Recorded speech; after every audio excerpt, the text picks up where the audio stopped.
Welcome, everyone. I'm Jamie Monson. I'm the director of the African Studies Center here at Michigan State University. Great pleasure to welcome all of you here for the Eye on Africa talk today.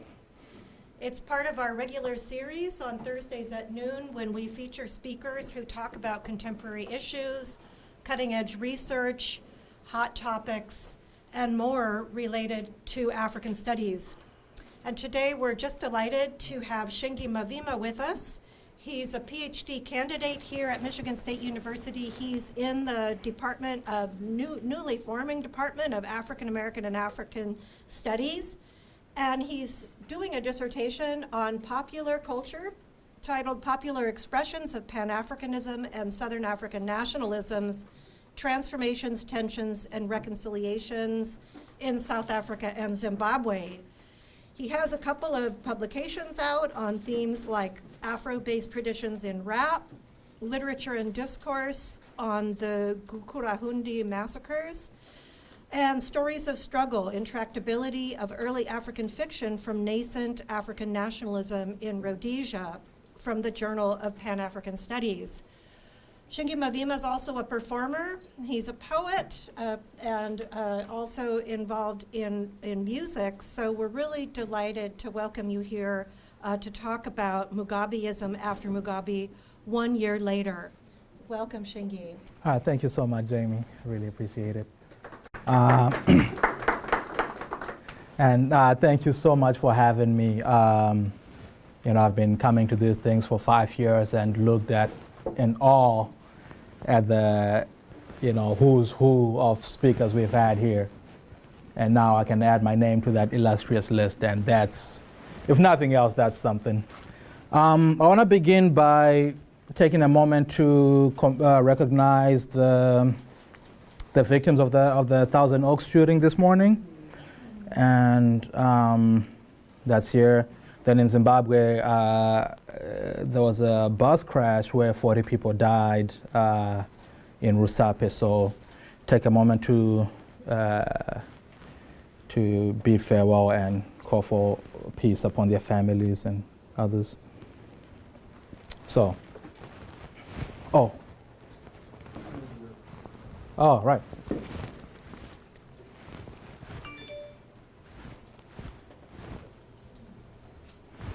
Oh, good. All right, so, before I came, as I was getting dressed this morning, I had a little bit of a conundrum. A lot of you have seen me perform or present. I'm usually wearing some African-style dashikis and this sort. And then I thought myself, you know what? If we know anything about Mugabe, he would want me dressed this way. So, and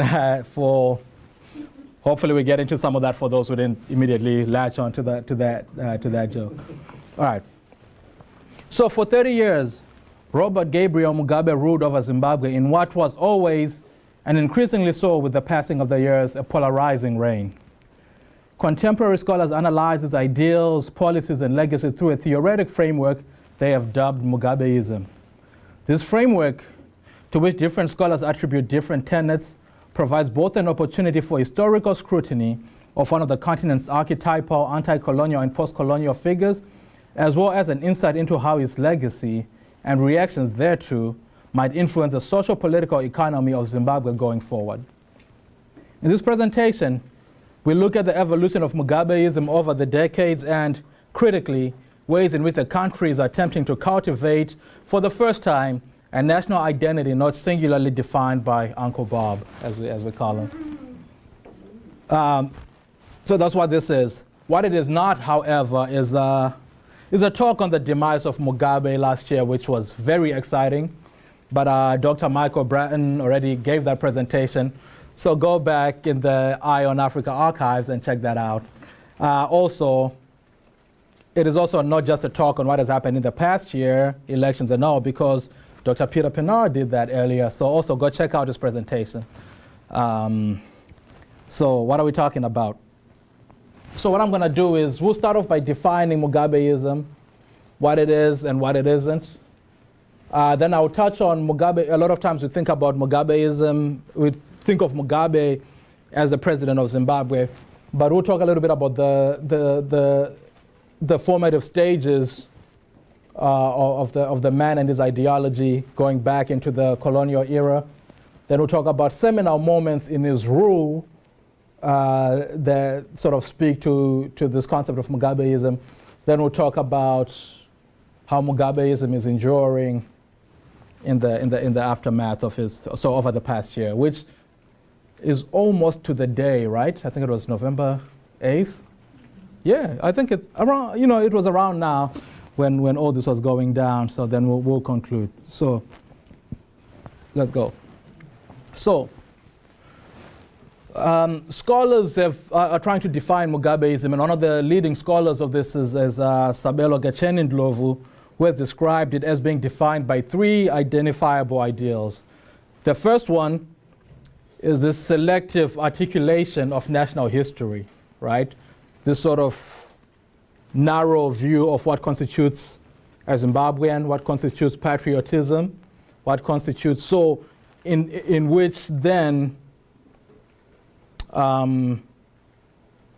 Mugabe emerges as the father figure of the country, and his people, primarily the Shona, primarily the Zezuru, have heightened ownership of things. The party ZANU has a monopoly on what constitutes patriotism, and going against that party constitutes being constitutes treason, essentially. So there's that narrative, this sort of selective race-based, ethnicity-based articulation of national history, right? That's one.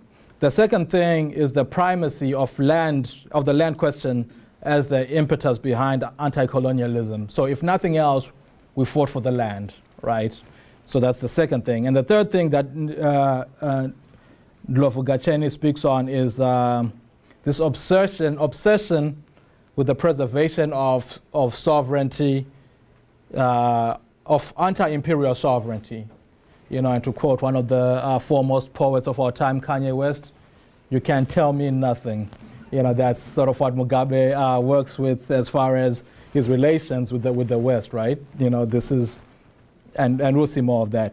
Then to those three tenets that Ndlovu Gacheni speaks on, I would also add this commitment to this revolutionary pan-africanism,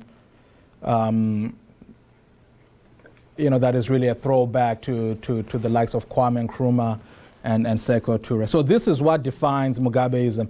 But what it is not, however, unlike when we talk about Nkrumahism or even when we talk about Ujamaa by Nyerere as a national project, it is not a defined, elaborated sort of set of ideals that he published as a book, or that, these are things that scholars are gathering from his body of work, as opposed to when you talk about Marxism, when you talk about, you can say like, oh yeah, in this book he articulates what that philosophy is.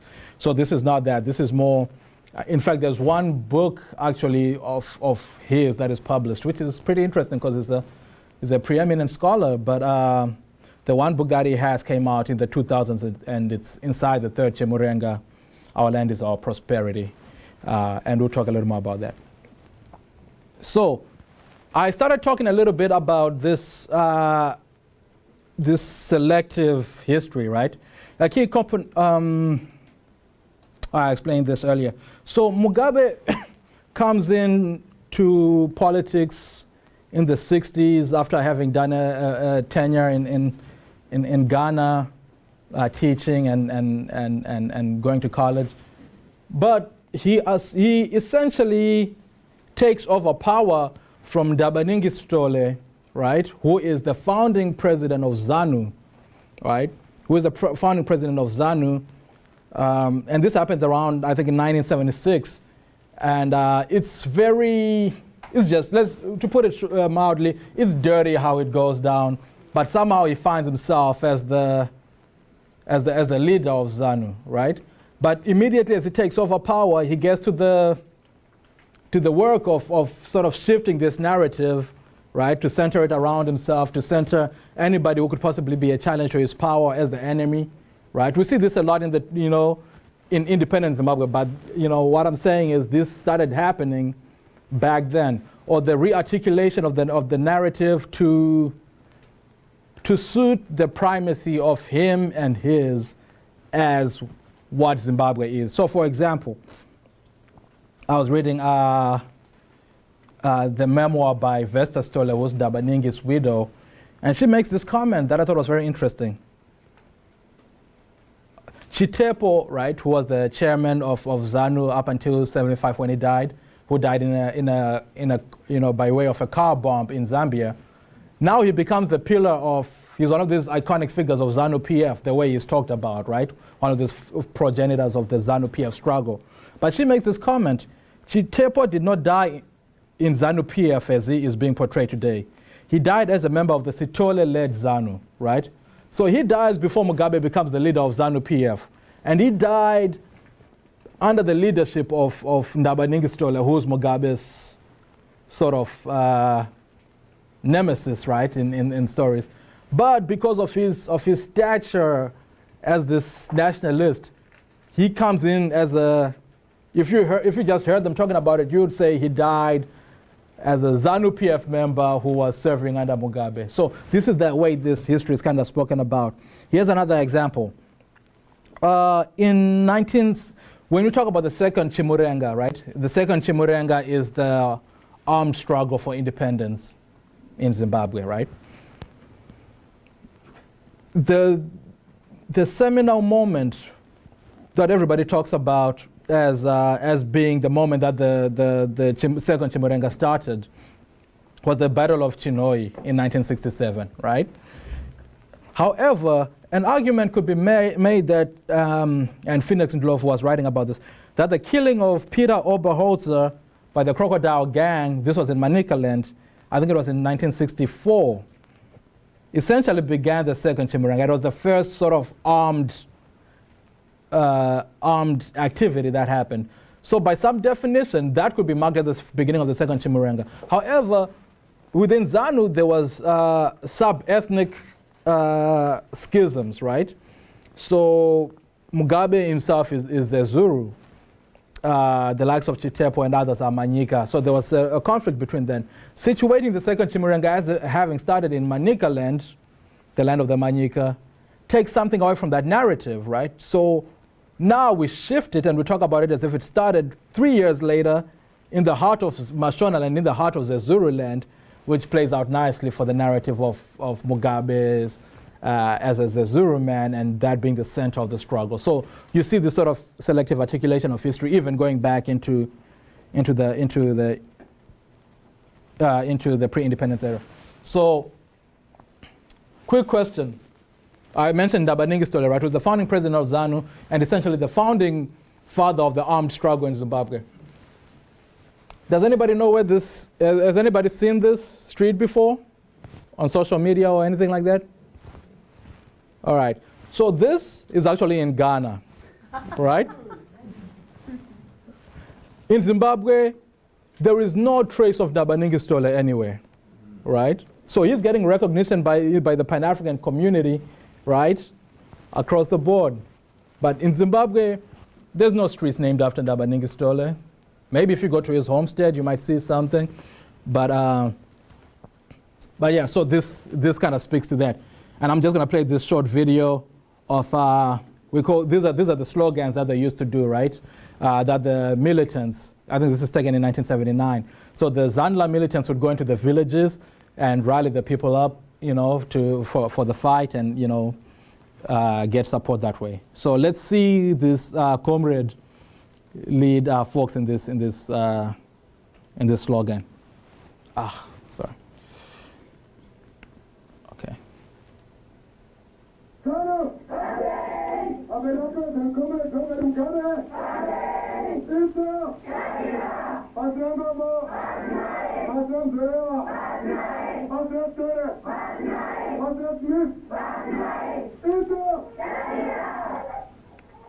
All right, so I mean, if you speak Shona, you'd have, or if you've heard these sort of slogans before, you'd get what's going on. But what he says in the beginning, right, is, you know, Pamberina President Robert Gabriel Mugabe, right? So that's forward with President Robert Gabriel Mugabe, right? Okay. Then it says down with Sitole, down with Muzorewa, down with Nkomo, and down with Smith, right?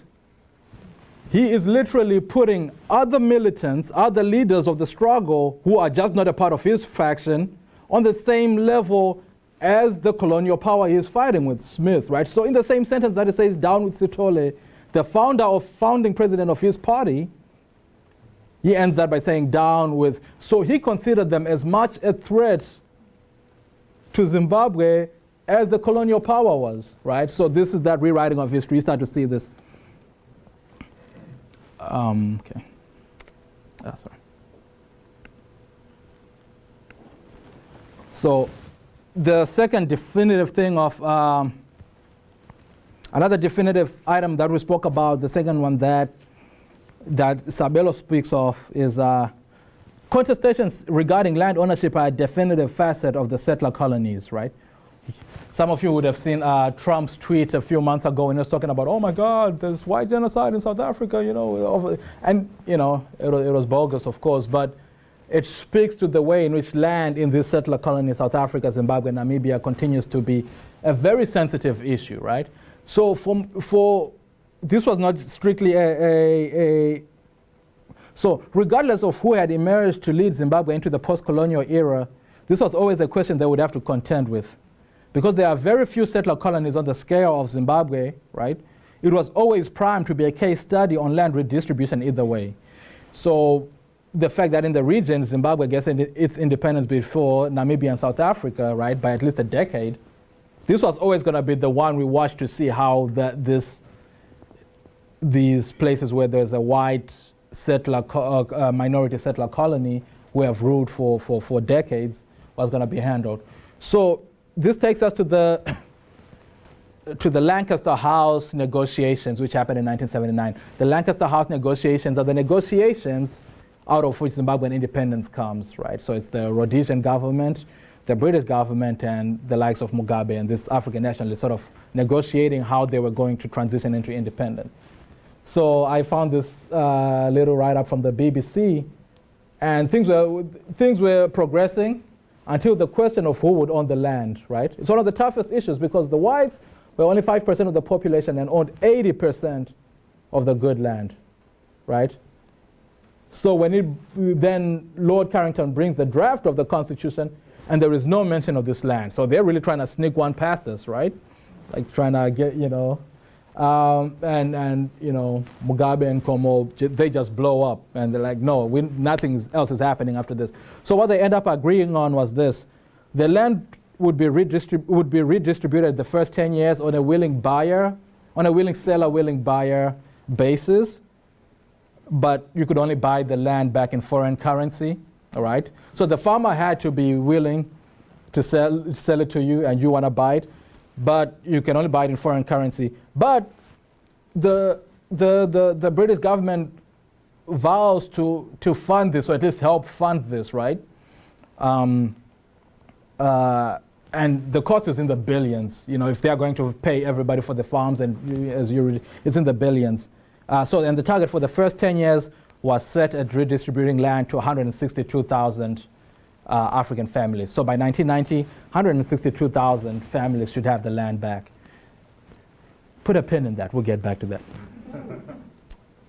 Okay, then finally, according to Gacheni, the other one is pan-africanism, right?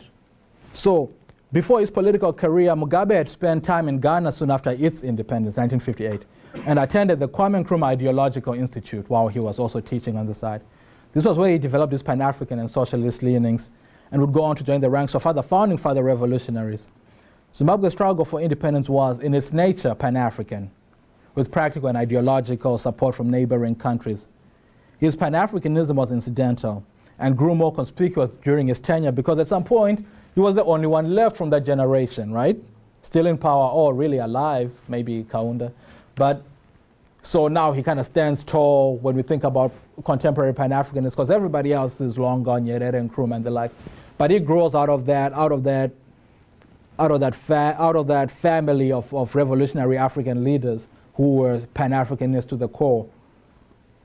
And I don't think it's that defining of him, because that was the nature of the struggle whoever would have led. Ndabaningi Stole was Pan-African, Joshua Nkomo was Pan-African, ZAPU, ZANU, all these parties, they were aligned with other parties, with other revolutionary parties from other countries. So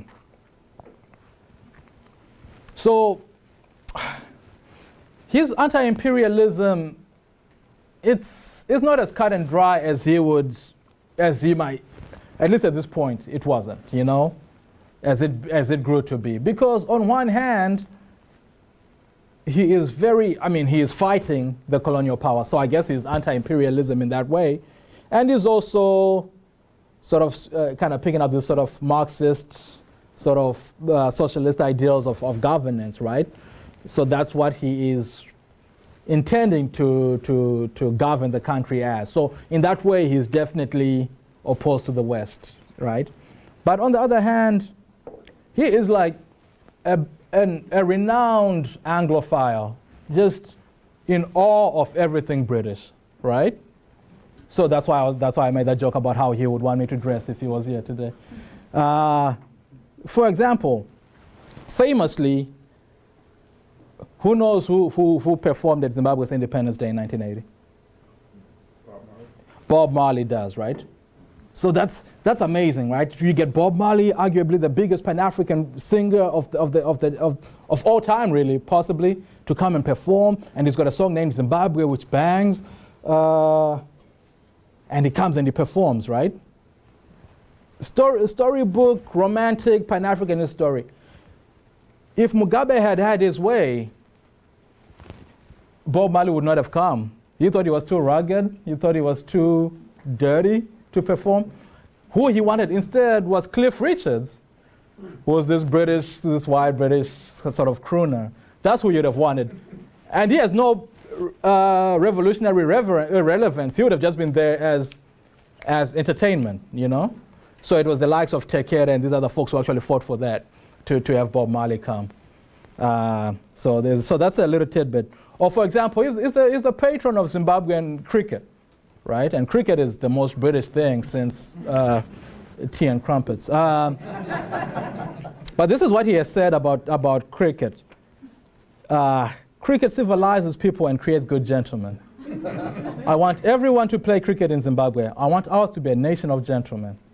This sounds like it came out of a colonialist pioneer's book, right? So it's complicated. And just to show that he didn't always have this sort of tensions with the Western world, here's a picture of his visit to, recognize anybody over here?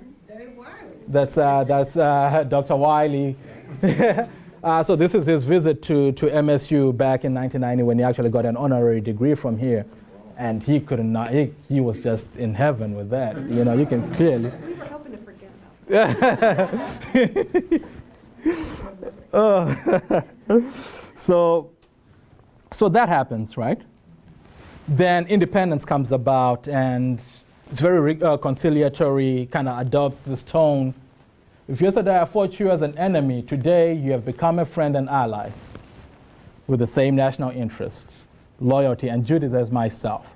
It could never be a correct justification that because the whites oppressed us yesterday when they had the power, the blacks must oppress them today because they have the power.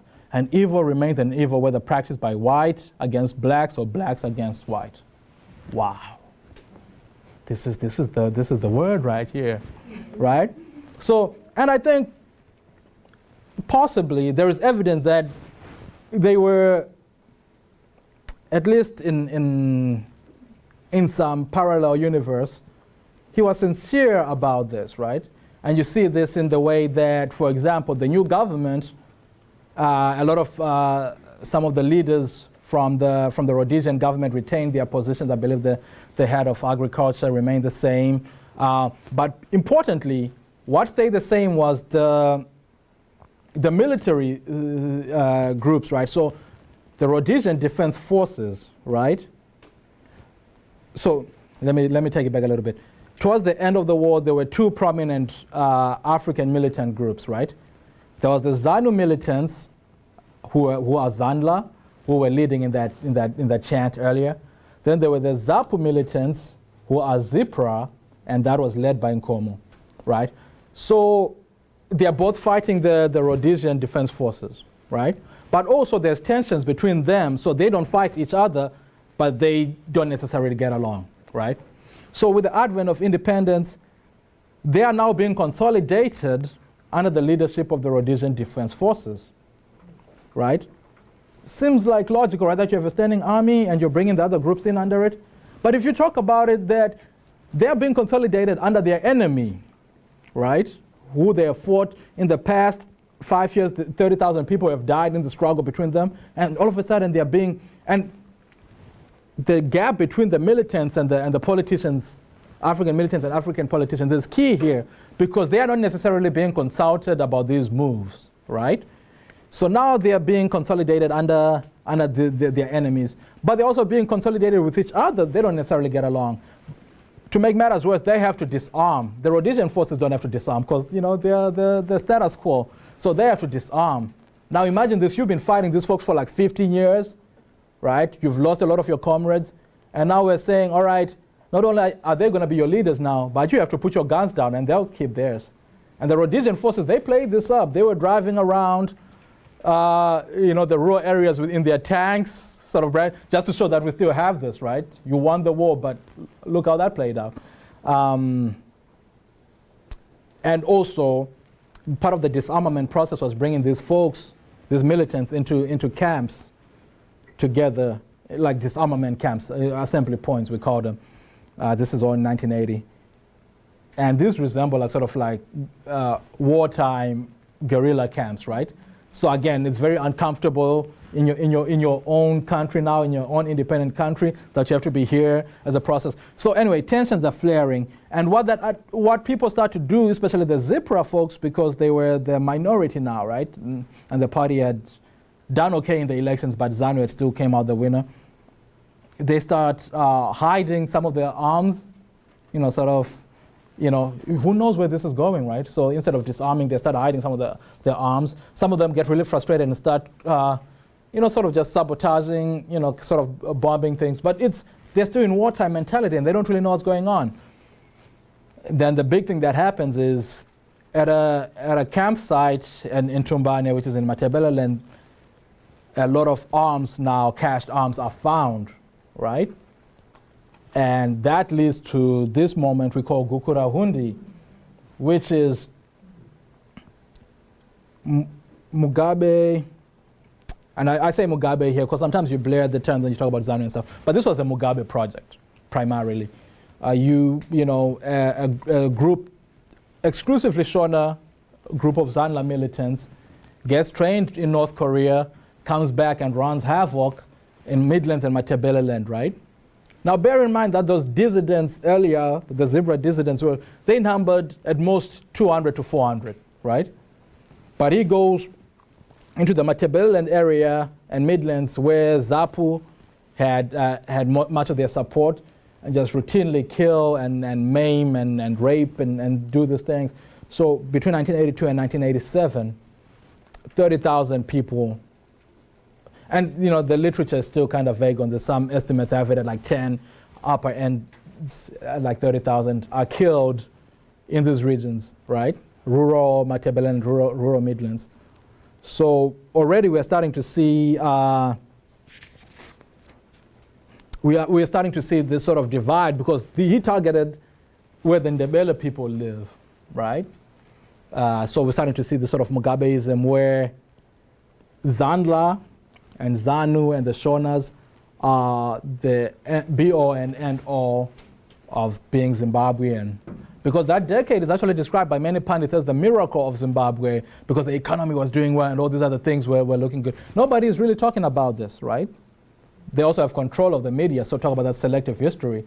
So people aren't learning about these things, right? People aren't hearing about it. In fact, in a focus group I was doing of college-educated folks, aged between 25 and 30, they said that the first time they ever had a conversation about Gukurahundi beyond just hearing the name was when they got to college. I'm talking about like Shona people who were in like Manicaland and things like this. When they got to college and some Ndebele person ended up in their class.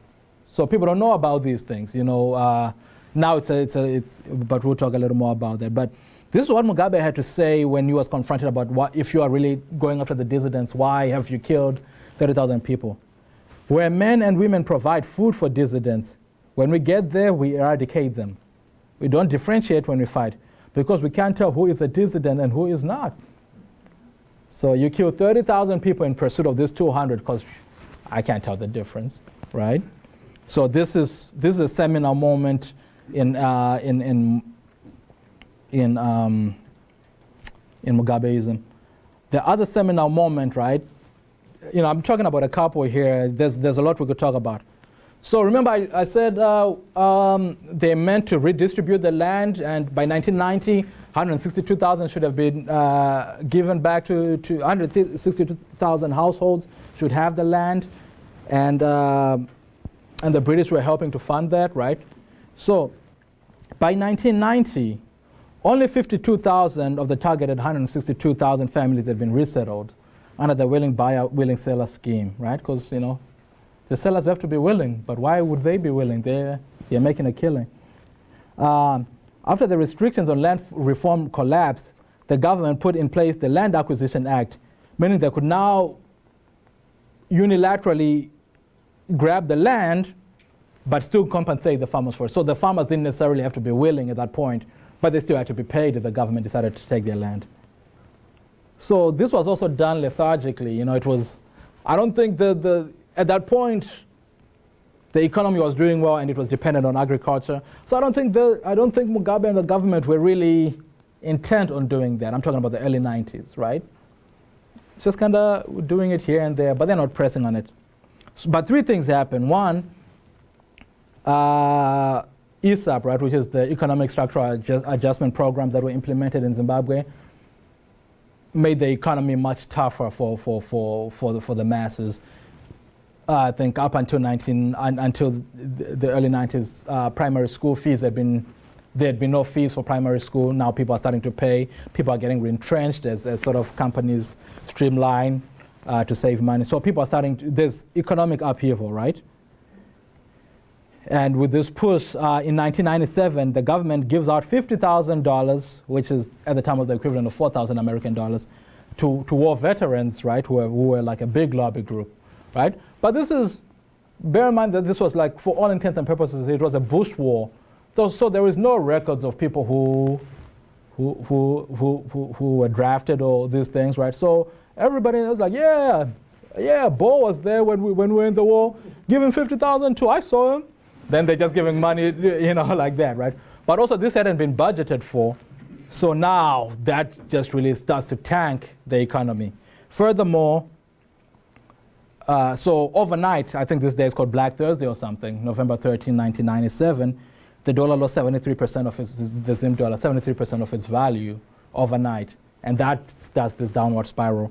And in 1998, Mugabe sends troops to the DRC to help support Laurent Kabila, which was also another expense that wasn't budgeted. So these things start to tank the economy. So that's the first thing that happens to the economy. And the second thing that happens is the British renege on their promise to fund the land reform. You know, it was going to run in the billions, but they'd only given like $44 million, pounds at the time. Then they said like, no, we don't want to do this anymore. Almost verbatim, right? So this is what Claire Short, who was the British Secretary of State, says at the time. I shall make clear we do not accept that Britain has a special responsibility to meet the costs of land purchase in Zimbabwe. We are a new government from diverse backgrounds without links to former colonial interests. My own origins are Irish, and as you know, we were colonized, not colonizers. How absurd is that? That is so crazy. I don't know. It'll be like if Barack Obama was saying something like, well, you know, I'm Kenyan myself. No, you're not. In this place, you're representing. So what your Irish heritage had to do with anything, I have no idea. And whether, I was just like, can they do that? You know, so this also, I think this is when we talk about the land reform and its sort of ill-fated nature, this is something that people don't really talk about, right? That there was a way in which this was supposed to be done, and the British had a role in that, and they sort of like sat back on that.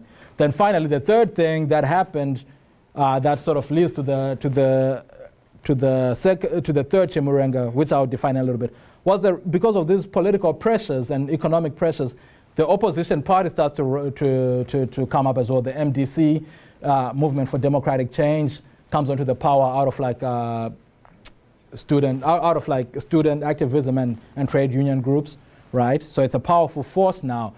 Up until then, there had been some political challenges here and there, but none had been as solid or as sort of mobilizing as these guys. So now, and a referendum that was done in 2000 for some constitutional changes, for lack of a better term, Mugabe lost that one, and that was the first time that he had ever lost anything that was like a popular vote, you know? It was just some amendment to the constitution. So now, out of this panic, that's when the ill-fated land reform starts, and it ties into both the land obsession and the anti-imperial obsession. And let's play this timeless quote from the president in 2002, the UN sort of thing. Oh, sorry. We don't mind other sanctions bad enough from Europe. We are not Europeans. We have not asked for any inch of Europe or any square inch of that territory. So, Blair, keep your inland and let me keep my Zimbabwe. So now at that point he adopts this rhetoric that you know, we're doing our own thing here. So sanctions are put on by the US and the British. The country's kicked out of the Commonwealth. And these are the things, these are some of the things, in addition to like poor governance, of course, but these are some of the things that make it very hard for the country to thrive economically. But you know, Mugabe at this point had gone like full anti-imperial dogmatic, right? So nothing else mattered to him, you know. It was right. So we'll talk a little more about that. The third seminal moment that I want to talk about, so we spoke about Gukurahundi and how that played into the idea of selective history. We spoke about the third Chimurenga and how that played into the land and anti-imperialism. So now, in 2016, Mugabe, 92 at the time, declared that he would be standing for re-election in 2018, right? Where he would be 94, and if he won, he would be president until that term is 5 years, so he would be 99 by the end of his term. To unanimous endorsement by the ZANU provinces. So yeah, we're doing it. However, perhaps eyeing his imminent demise, conversations of succession were beginning to take center stage in the party, thereby fracturing the party in ways unseen before. The groups manifest into two prominent factions, right?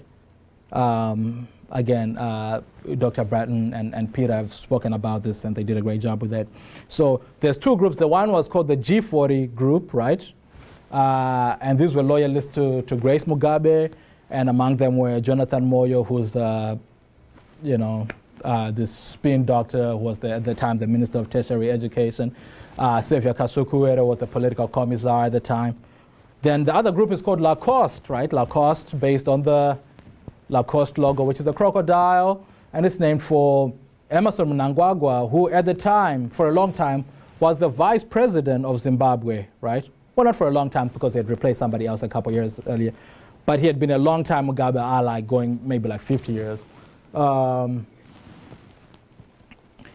But throughout 2017, right, there's assassination attempts on his life. There's attempts on his life. Then he ends up getting fired, and he has to flee the country because almost certainly they were trying to kill him.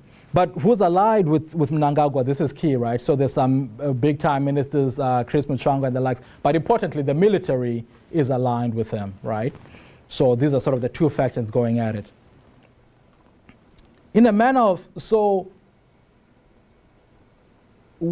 what led to the ultimate demise was after Mnangagwa was fired, again around this time last year, him and the military sort of working together were able to get him back and essentially put on the coup d'etat. But how did this get so much public support, right?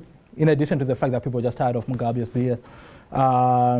In a manner of speaking, Grace Mugabe was a victim of Mugabeism's obsession with selective histories. She had not been in the war, and for a party whose identity is intrinsically tied to blood and revolution, not only was she underqualified because she hadn't been in the war, but she earned the ire of ZANU fundamentalists by publicly insulting the likes of Mnangagwa and others who had been in the war, right? So her increasing rise and public declarations were out of step with Mugabe's poise, so she represented a departure from Mugabeism enough to worry the insiders and too much of its continuity to worry the suffering masses. So what am I saying? So this is the kind of, for folks who haven't seen this, this is the sort of thing that Grace would do. This is a rally, 50, 60,000 people there, and she'll just say, she's giving a talk, right? I mean, I have no doubt that there's some sexism that kind of who's allowed to do what. But notably, Mugabe never used to do this. Robert never used to do this, right? Where even if he had beef with somebody in their presence, he was not going to humiliate them, you know, except maybe, you know, if it was like in a place like the UN and he was making comments like that. But Grace would bring somebody up, Mnangagwa, stand up, right, in front of 60,000 people. Then she just deride him, like, I heard what you were saying about this and the, so that really just didn't endear her to the masses and to the party. So this is part of what sort of expedited that sort of process of removal. So ultimately she was the victim of Mugabeism as well, right? So that happens, right? So let's talk about now Mugabe is gone, right? So how are these primary tenets of Mugabeism faring in his absence, right? Mnangagwa takes over power. Intent to appear a reformist departure from Mugabe, Mnangagwa's regime has begun with particular departures from the narrow view of nationalistic patriotic rhetoric that defined Mugabeism. Oppositional political ads and rallies were broadcast on state media in ways we've never seen before in the run-up to the July election. Songs and other art critical of the government has been doing the public rounds. People are saying whatever they want now. They're mentioning names and things, just kind of in ways that we've never seen before in Zimbabwe, right? The advent of the new dispensation also coincides with the era of social media activism and internet access, giving the people a much louder voice and allowing for stories to be told from multiple angles. So part of this is incidental. It's not just because, it's just that it's coming at a time when people can shoot videos from their house and put it on YouTube and it does the rounds. So it seems a lot more progressive in that way, but I think it's also just benefiting from the moment in ways that Mugabe didn't. One ought not to be carried away by these seeming reforms just yet. It is very early days. We saw the heavy-handed response of the military in the aftermath of the elections, suggesting that should they feel the slightest bit threatened by the masses, they will resort to the ZANU de Europa mantra they are so used to, right? It's also very, with the backing of the military, there's still that sort of belligerent impulse, right? Furthermore, despite Mnangagwa's soft-as-wool rebranding efforts, his rise to power is intractable for the military and the war veterans, themselves unequivocal champions of the selective history that revolves around the Shona and ZANU hegemony. So we can talk about this as being part of Mugabeism, but it's bigger than him, right? So I found a couple of things here that I really liked. Let's listen to this guy from the National War Veterans Association speak a little bit about Mugabe. Oh, sorry. And this is just before the election. And as war veterans, we want to pronounce that should one day find his way to heaven, he is not going to the hero's hell, because he has deceived the people of Zimbabwe. Less than a year out of power, he has joined the opposition. I was out there when ZANU-PF closed us out under his leadership. I never joined the opposition. And why he did so means he has deceived the people of Zimbabwe. He has deceived the revolution to waste than what Story did that time. So I personally think that you will not go, as a person, you will not have an advantage of being at the Hero Shaker as a national leader. Okay. So that is crazy on so many levels. First of all, who are you? You know? And the fact that he equates leaving ZANU-PF with deceiving the nation, right? Even by the if we take the election result at face value, half the nation doesn't support ZANU-PF. So the fact that you equate that, and you, not a government official, you just a member of the War Veterans Association, can declare that he won't be buried because he betrayed the people of Zimbabwe. He didn't even really join the opposition party, he just endorsed the candidate. But that's neither here nor there. But that just shows who feels they have a right to the country in ways that other people, other citizens don't, right? And I just found this I just got, this came out, you see, the day, the 6th November. This is a press statement talking about the arrest of somebody for corruption, right? Comrade, you know, they're calling him Comrade several times. He's just a Comrade is not like an official title that somebody gets, right? But the fact that you're even talking about him in this way, in ways that if it was Shingi Mavima on trial, I bet you they're not saying all this stuff, you know? So, but it just shows already that kind of tilts the scales in some favor, right? Because why is he being given this sort of preferential reverence in this? So you see this a lot. You know, it shouldn't be too excited yet about the sort of what looks like progress because some of these things are enduring. Sorry.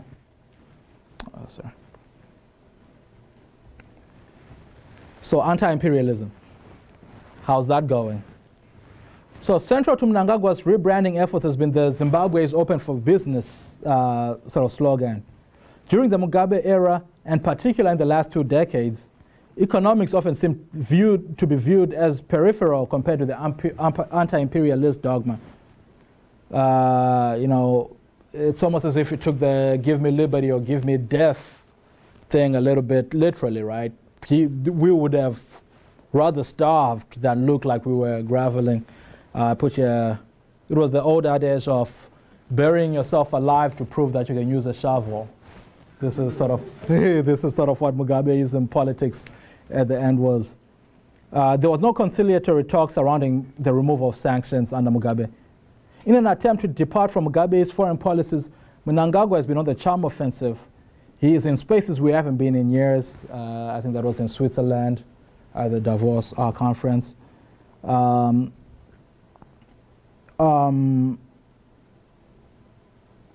He even allowed external observers to the elections, something we haven't seen in a long time too. And again, Peter was over there doing his thing as one of the observers. Observer, right? Yep. But in the immediate aftermath of the elections, President Trump extended the sanctions on Zimbabwe on the basis of not seeing enough reform in regards to observing the rule of law and allowing citizens and freedoms and access to information, such as access to information and free speech. So there's still a lot to be seen here, but there seems to be at least an intent that is not hell-bent on sort of this dogmatic anti-imperialism. There seems to be an intent to engage, and you know, we're keeping watch, right? And closely tied to that is the issue of the land. Key to the conversation surrounding Zimbabwe being open for business is how Mnangagwa will proceed with the land issue, being that it is the source of much tension between ZANU government and the Western world. To the end, Mugabe remained resolute that the land belonged to black people, chastising those who had, in recent years, resold, leased their lands to erstwhile white farmers. So I was watching one of his speeches when I was in Zimbabwe in July, and he says, I heard some of you who we gave land to are selling it back to the white people. Have you failed to farm? Which again speaks to that dogmatic, right? Because for me, and a lot of people feel this way, that the point of redistributing the land was so that people can do with it what they will. And if I decide to sell it, right, that is different from having been colonized, or if I decide to lease it. But for Mugabe, even black people who had gotten land, selling it was still unacceptable, right? But Mnangagwa is again, this is a delicate position for Mnangagwa.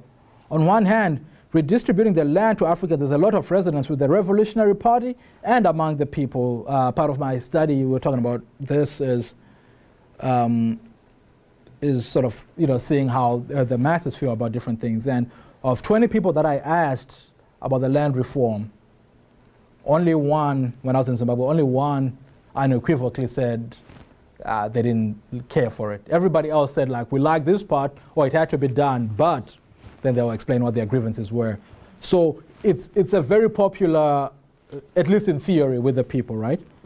At the same time, many recognize the correlating timeline of the contemporary economic hardships with the third Chimurenga. Oh, I didn't speak about the third Chimurenga earlier. It's the land reform, but it's named that because the first and second Chimurenga were wars of resistance. So the fact that he said this land reform was a Chimurenga of sorts really made it more militant, sort of a militant stand against these white farmers in ways that it was never intended to be. We are likely to see some white farmers return as part of the practical attempts to boost the economy, as well as part of the charm offensive. So you're already starting to see that, right? So what do we have here? Let's see if we can trace the dates here. So this was in the run-up to the election when he went and spoke to the white farmers. Again, something that we haven't seen ZANU-PF doing in a long time. Your farms are safe. Immediately after the election, the land reform is irreversible. So he's appealing to both, to both groups. Offers Trump land in Victoria Falls to build a golf course. I don't know what that's about, but I think it's just part of the charm offensive. So over here, later that month, actually a few days later, this is the first time we've had, and the agriculture minister is a military man too. He's one of the generals, parents here. He says injustices were done to white farmers. So that rhetoric of admitting that some wrong was done at all is something that's kind of new. We never used to hear that under Mugabe, and now they're talking about how much money they need to sort of compensate the white farmers to keep it moving.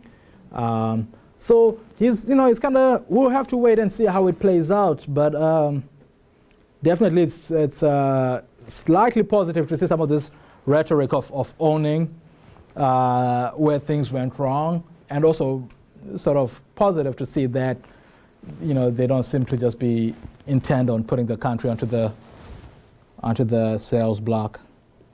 So pan-Africanism is probably the last slide I have.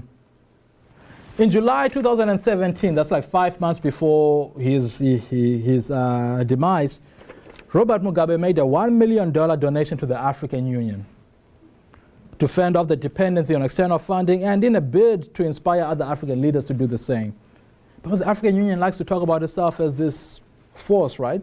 But upwards of 80% of its funding comes from the West and from the East and the West. So how sovereign are you really if 80% of your money is coming from them? So Mugabe, being the consummate Pan-Africanist that he was, right? The revolutionary Pan-African leaders of his heyday, Nkrumah, Nyerere, Toure, would have found this intuitive and applauded it, right?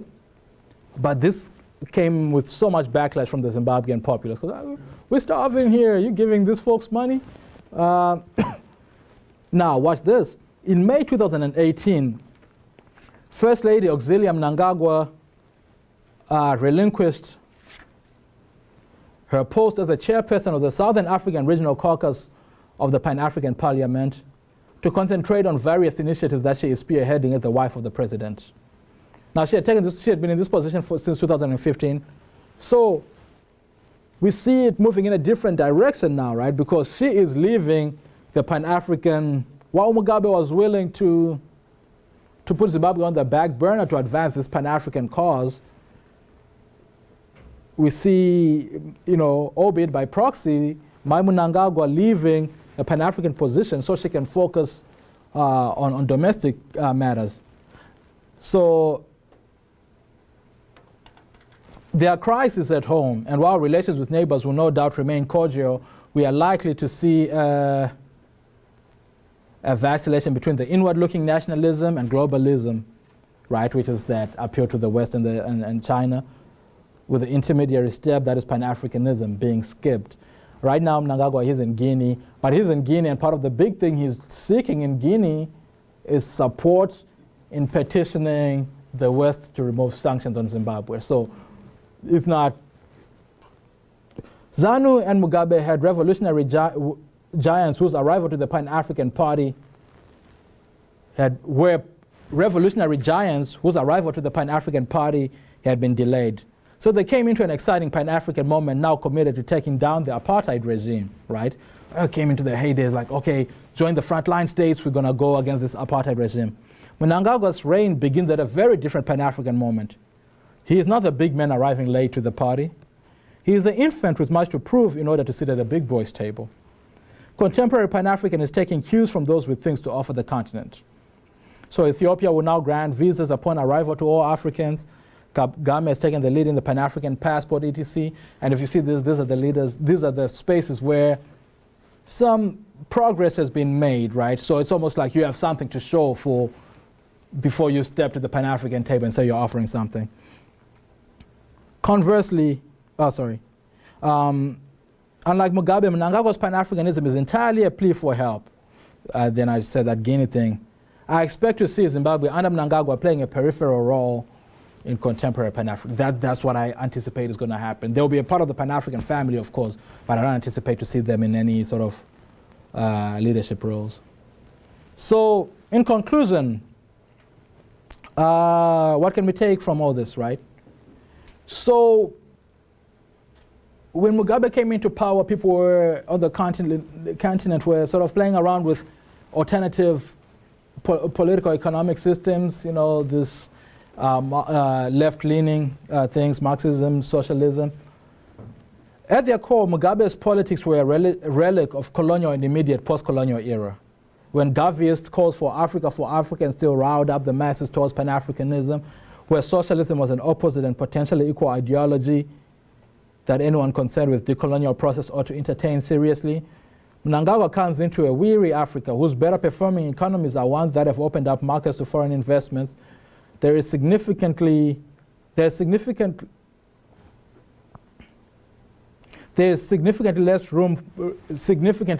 room for individually defined national projects that are not. So, for example, the idea of a national project that revolves around one man is far less attractive in contemporary Africa than it was at the point in the 80s or in the immediate anti-colonial, post-colonial era. So that's one thing. So he's coming into a very different moment and where he has to play the game as opposed to go against the grain. The second thing is too early to call. While we have seen things in Zimbabwe we hadn't seen in a long time, such as engaging the white farmers, the sort of progressive election campaign period, they may just be the product of euphoria and a legitimizing ploy by the Mnangagwa regime. We have seen this before in Zimbabwe and other places, where the honeymoon phase turns out to be a far cry from reality 3 or 5 years later. Conversely, we have seen fuel and provision shortages, slow responses to the cholera epidemic, which have aroused panic among the masses who have lived this before. But the hole the nation had dug itself into under the previous regime is so insurmountable that true stability, tangible growth, and confidence-inducing progress were never going to happen with immediacy. So it's both things, right? We shouldn't be too excited about the progress that has been made, but at the same time, there is also scope to say that if some things that look harder right now, I think Mnangagwa has said it himself that like things are going to get worse before they get better. Mugabe was around for 38 years, right? So digging ourselves onto this hole, there might be some growing pains there. So we'll wait and see. Finally, Mugabeism is bigger than Mugabe. When Dr. Somadoda Fikeni was here a few weeks ago as part of the divestment conference, he said something that stuck with me. He started off by saying sometimes we tend to give primacy to agency. That is, who were the individual actors involved in things? And we forget the deep structural issues. Or we give too much primacy to the structures and overlook who the individuals involved in these things were. So this is sort of how we are negotiating Mugabeism and Mugabe. Having served as president for 38 years, it is to speak of Mugabeism as a purely Mugabe project. That is simply not true. He joined the ZANU already engaged in pan-African alliances and militarily fighting an anti-colonial war where land was the goal. So he found these ideals there. Secondly, because of the length and strength of his reign, Mugabeism grew to be the socio-political culture of the nation as a whole. ZANU, the military, the war vets are all largely unchanged from Mugabe's rule. So we saw the thing with the war vets saying like Mugabe. Now that's Mugabeism working against Mugabe now, right? The selective history. Recently in Bulawayo, some folks were trying to speak up about the Gukurahundi atrocities, which were never addressed, and the cops just arrested a bunch of them. Again, you're starting to see some of these things seep back in, and even you might even I think me and Peter have had a little bit of a debate about this. That at times it looks like the opposition politics are engaged in very similar strongman antics and succession issues that are synonymous with ZANU because, well, it became the way that things are done in Zimbabwe, right? So it's going to take a lot more and a lot more and very deliberate efforts to move away from the legacy of Mugabeism. It is the negative aspects of it, and hopefully the good parts are retained. And I just put this picture here as a final thing, just to say, one of the things that people were really keen on when Mugabe was removed was sort of moving away from this cult of personality that became Zimbabwean politics. Well, look how that played out, So now you have all these cars and, you're wearing clothes with people's faces on them, which is so bogus, but, it's the way things are done. So this is all, again, a remnant of Mugabeism that I think we will be contending with for a long time. So, and with that, my time here is done. Well, not done, but the presentation is. Thank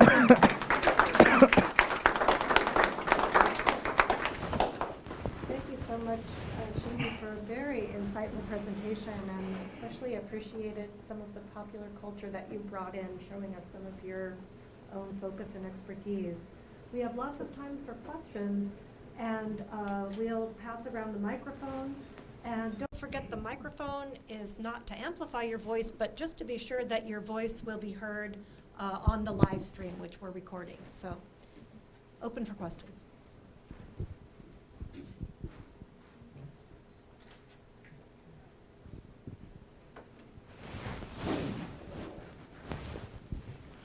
First, I would like to thank you, Shingi, for your presentation. Thank you, Doc. Yeah.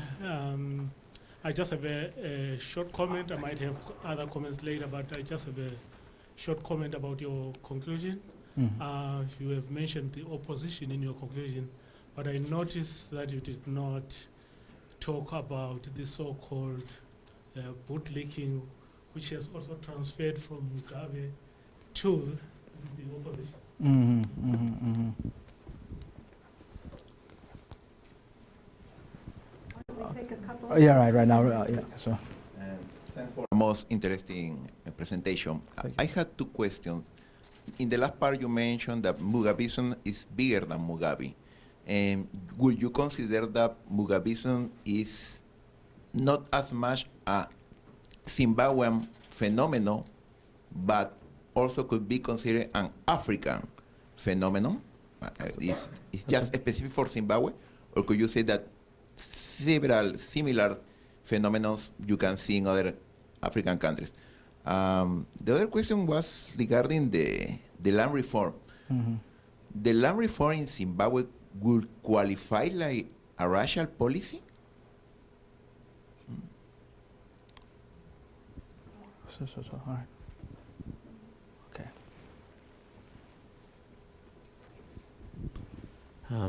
Thank you for your presentation, Shingi. I really enjoyed it. My question was about the pan-Africanism. Mm-hmm. You mentioned that that Mugabe gave $1 million to the African Union. Mm-hmm. Were there any other sorts of things that he did to sort of like other than like rhetoric, to talk about pan-Africanism? I know in the case of like Nkrumah and Sekou Touré, they actually attempted unsuccessfully to like merge their countries in a way. But was he involved in any sort of larger political initiatives as well? Okay. Well, yeah. Let me take these three. And I think, Dr. Subanda, I think you make a very, very good point. And perhaps when I talked about I sort of hinted at that, right? Not as explicit. But I think that's even what this is kind of pointing to. This sort of, bootlicking, for lack of a better term. This very sycophantic, just groveling. And there were a couple things that looked pretty promising in the beginning with, there's this sort of facade, I don't know if it's a facade, but this really appearance of humility that I remember I was watching the First Lady at a New Year's Eve church function somewhere, and that church, which is not her home church, was gifting her something, right? And as she went to receive it on stage, then she got on her knees and did this, right, which is the traditional sort of humble thing to do. Grace would never. But you see that, right? But I think the culture hasn't changed. So you're seeing it, a lot of people putting one-page ads in the newspaper, just like, it's almost like you have to do it, right? If you're a company and you're trying to come up, saying like, congratulations on winning and everybody does that. So the whole newspaper is just different companies and different people congratulating the new president. That is not going away. That is not going away. And I think this ties into what you mentioned, sir, about certain things that are African phenomena, right? Already this idea of strong men, right? Strong men politics, even as a subordinate, it doesn't matter what the apparent strong man does. There's a thing that you're supposed to do that people just tend to do, and you really have to stop them from doing it. But it's going to be a much bigger cultural shift than just shift in leaders. But to your point, I think you're right. In many ways, it is an African phenomenon. Well, I don't want to say that, but I will say this. Ali Mazrui was writing about Nkrumah's reign, and the final paragraph of his piece on Nkrumah, I could have crossed out Nkrumah and replaced Mugabe, and it would have made perfect sense, right? To which he started off by saying, like, Nkrumah was a larger-than-life African, and that came at the expense of Ghana.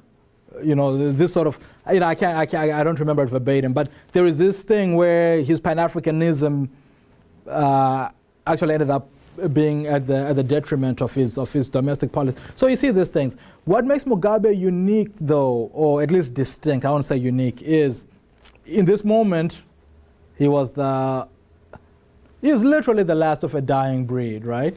A lot of folks who were seminal leaders in the anti-colonial leaders, Nkrumah, dare I say even Machel, Mandela, these folks, by either happenstance or by decision, they served a much shorter time.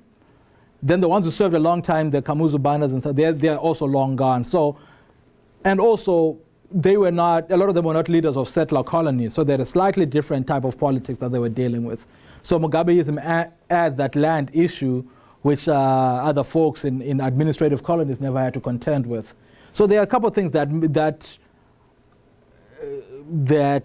I think make Mugabeism distinct. And you asked about if you can remind me your question about the land reform? Yeah, I was wondering if that could be considered like racial policy. Because I understand specifically targeting the white farmers. So it could be considered a racial policy. Oh, right. Yeah, I think in its nature, and I know that, it was. I don't think there's any ways around that, right? Because white farmers, these Rhodesian farmers, while making up 5% of the population at the time, owned 80% of the good land. So if the land reform is racial politics, It is only that because the land was gotten initially by means of racial politics. So it is a reaction to a very racialized thing, to a purely racialized thing, actually. So, there was never going to be any way of negotiating that up until that point. Now, maybe other considerations will come in because some of the Mugabe cronies who got land, that land also needs to be taken because it's not being put to use, right? You know, so now it may look a little bit different. It will be more about competencies and use. But at the time, the thing that Mugabe was reacting to, or that the young Zimbabwean nation was reacting to, was a racial system that had privileged white farmers. So there was never going to be any way of getting away from race in that issue. And Dave, you were talking about pan-africanism. So rhetoric for sure was big. Again, you can start to see him being the last of a dying breed because again, he's giving this $1 million hoping that other people are going to start doing the same thing, right? Which maybe if you were surrounded by Toure and these folks, they would have done the same.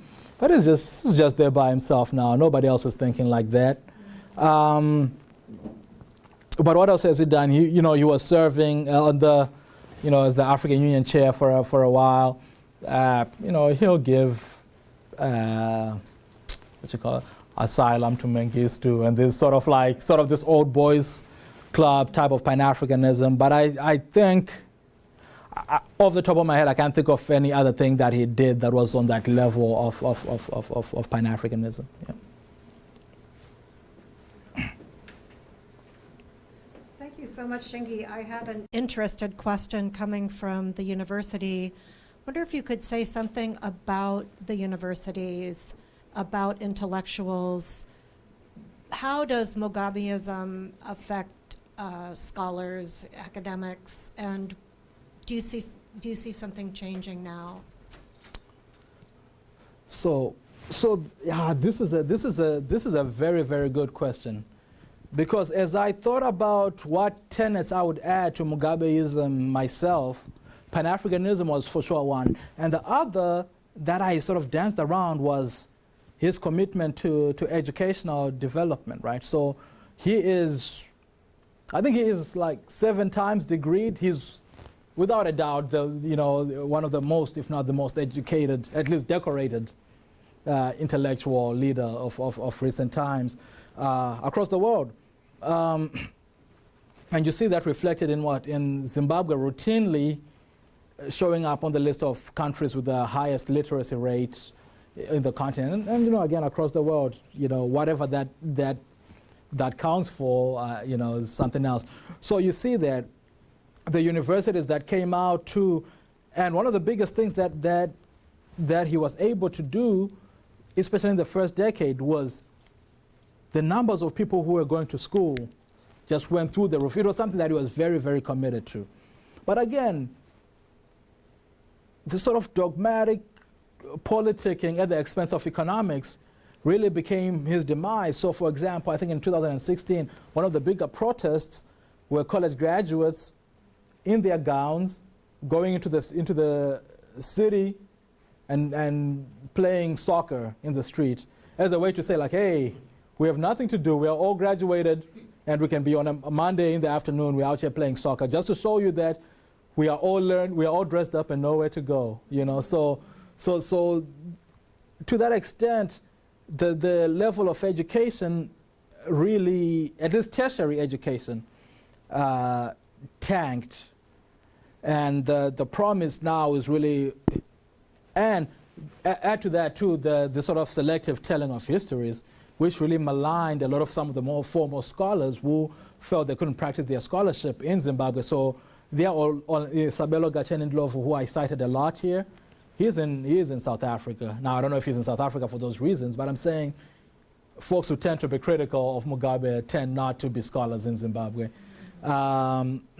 So this is something that we as we talk about a shifting landscape, this is something that will be preeminent, and what we need is scholars to engage, right? Because nobody's thinking about, that. People are talking bread and butter, which I would argue that scholarship is bread and butter, but it's not the first thing you think of.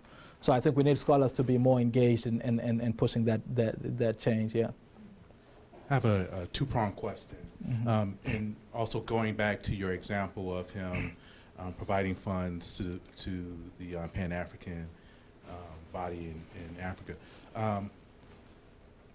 Mugabeism is very complicated. Would you argue that Mugabeism is very complicated in the sense of a national and continental view of Mugabeism? And getting back.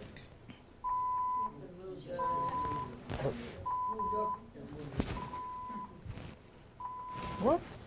Oh, there we go.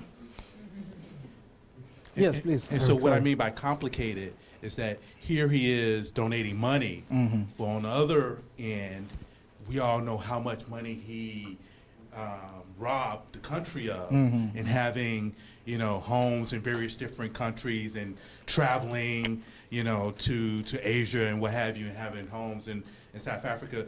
But he is such a hero, both in a sense of national and continental, so it's very complicated, right? And so I just want you to speak upon that. And my second question would be about the Revolutionary Party, and how does the Revolutionary Party and Mugabeism kind of separate itself?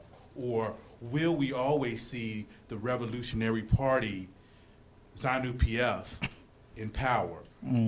Will we ever see a fixture or a movement away from ZANU-PF? So that is a great question, Eric. So regarding, let me start with the second part of your question.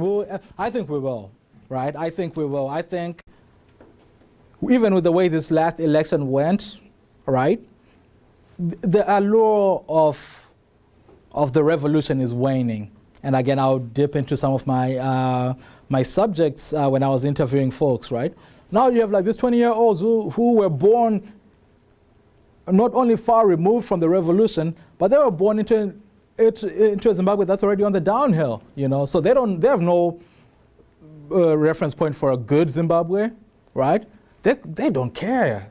This guy I spoke to, you know, he said like, yeah, man, bring the white people back, I don't care, you know, I'm starving here, you know. I mean, that's extreme, but this is the sort of the rhetoric that folks, that revolutionary is waning.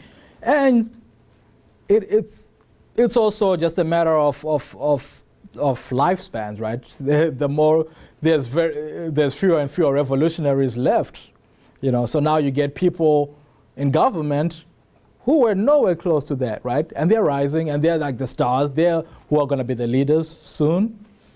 And they'll always, I think, like the notion of ZANU de Europa, which is ZANU is a blood party, that's never going to go away. I think people in ZANU are still going to keep playing that card. But to what extent it's going to continue to resonate with anybody at all, I think we're already starting to see that wane a little bit. And you were talking about the sort of contestations between Mugabe's pan-Africanism and how he's a hero. So this is something I've written a little bit about as well. And I think both are founded. You know, I think they're grounded in some serious truths. But it's the old story of the abusive dad who's a deacon in church. You know, things like that, where the larger community appreciates you much more than what you experience on a daily basis, right? So the people in Zimbabwe have seen more. It's good to hear that when you says like, you know, keep your England and I'll keep my Zimbabwe, that will rile up anybody who's been marginalized, especially by that system, you know. But what it actually means on the ground or where it's coming from is a very different reality. So we can cheer it on over here, yeah, say that, you know. But the man on the street is somewhere else, you know. So these are the contestations, yeah. I think Peter's been waiting and then here, so let's take these two questions. Okay, good. Hello, Shingi. Thank you for a wonderful presentation. you. Really enjoyed it. Yeah. I guess I have two questions, one pretty short. Well, the first question is, how much is Mugabeism a reflection of a power-based, you know, self-interested politics, right? One that is expressing pan-Africanism in which suits the preservation of the party and mainly the preservation of Mugabe's power. And the fact that the AU and SADC have very much buttressed Mugabe in some difficult times for him politically. So I'm curious, how should we understand Mugabeism in that frame? Power politics and self-preservation on the one hand, and some sort of more cohesive set of beliefs on the other.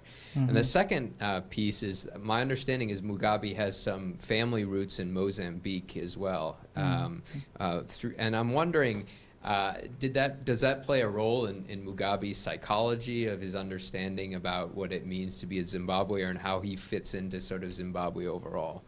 That's a good question. Let's take the other Sure. No, yeah. Thank you so much, Shingi. My name is Norman Chamusa. I'm also from Zimbabwe. So my questions are going to be a little biased. Just warn you. So I'll have a comment that's going to lead into my question.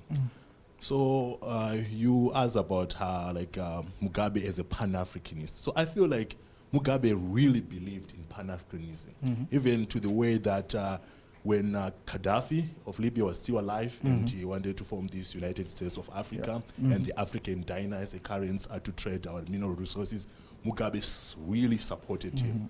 And when Gaddafi died, when it was not really popular, to attack the West on the way they attacked Libya, Mugabe went to the UN and challenged everybody that that what they had done was not good.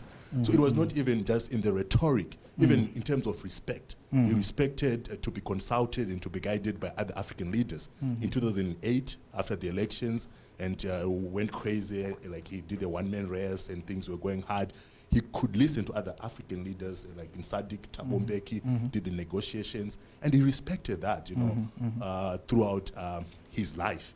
And about his legacy too, sometimes I'm afraid that we have a way of having people in Zimbabwe who, for again a lot of better term, they bootleg Mugabe and maybe ZANU-PF what they do, and we don't hear the full picture. And to another extent, we have the external scholars who also just criticize and find the negatives, and they don't look at the positives. We look at the land reform program, right? Apart from the way where land was reallocated, to the marginalized blacks, we are now beginning to see some success. In about just last year, the black farmers produced the biggest quantities of tobacco in terms of quality and quantity than ever witnessed, even when the white commercial farmers were still owning that. So we still see those positives that are not really spoken of. So having said that, what would you think? What do you think Mugabe want his legacy to be? If he was here, what would you say he wants to be remembered for? He wants his legacy to be seen. Okay, this is a great question. Yeah, that's a cool question. So to the self-preservation question. Sorry, remind me what your second question was. Real brief. Sorry. Yeah. So on the issue of some of his roots, family. Oh yeah, the family roots. Okay, good. Yeah. So to the extent that it is the politics of self-preservation, absolutely, it is that. Especially when you look at the selective. I think to Norman's point about the very good intentions and these things that he really believed, but a lot of it, especially towards the end, no, actually not even towards the end, because even Gukurahundi was an exercise in self-preservation, right? It was an exercise. What I didn't mention earlier was that those weapons that were cast that led to that, there was strong evidence that they were planted by apartheid South Africa, right? Or sort of these covert forces to help destabilize the fledgling nation that was Zimbabwe at the time. So a lot of this becomes self-preservation, right? Then you pry on these existent schisms, or these existent very opportunistically, right? So for example, there is nothing to say ZANU and ZAPU are Shona and Ndebele parties. If you look at the founders, you have Chikerema, Nyandoro in ZAPU, who are these bona fide Shona people. Nkrumah himself is Kalanga, and he was the leader. Then you look at ZANU was founded in Enos Nkala's house, right? Enos Nkala is Ndebele, right? But it's easy once you get a little majority this way, then we make it a Ndebele Shona argument. So that way you rile up people a little more. So a lot of it had some good roots in ideology and policy, but a lot of it really came up to be self-preservation. As for his family roots, how it affects his politics, I don't know. I don't know, because he doesn't talk about that. You know, I actually went on some of his pages yesterday to see where that would be mentioned, right? There is no mention of that. You know, it will probably just be like, oh, his mom was was born to a Shona family. It's in his own telling of the stories. It starts and ends with that. So, what that influences, I don't know. But it's also like selective history, right? To say like, I'm the real Zimbabwean. I'm going to tell you about these other parts. And to Norman, you asked what his legacy, what he would want his legacy to be. Seeing him in the last days, I think the land issue, whatever becomes of it, I think he really holds that highly as his legacy, which is why, like I'm saying, in July, he was asking like, why are you giving back the land? You know, these things, he would ask that. So I think the land and his anti-imperialism stance, the fact that when nobody else, like you were saying, when nobody else would stand with Gaddafi, I did. When nobody else would be at the UN. Was it last year when you made that, when you blow your trumpets? It was kind of like a reference to Trump, but he's the smartest man alive. He's like, well, at the UN, it's like, for those countries that keep blowing their trumpets, please blow them in the direction of peace and things. Like, you're kind of like, oh, we get it. So I think that anti-imperialism and the land reform, I think, are the legacies that he would very much espouse. So, yeah, for sure. Wonderful. Thank you so much. Great questions and terrific conversation. Thanks to everyone for coming, and let's give Shingi a big hand for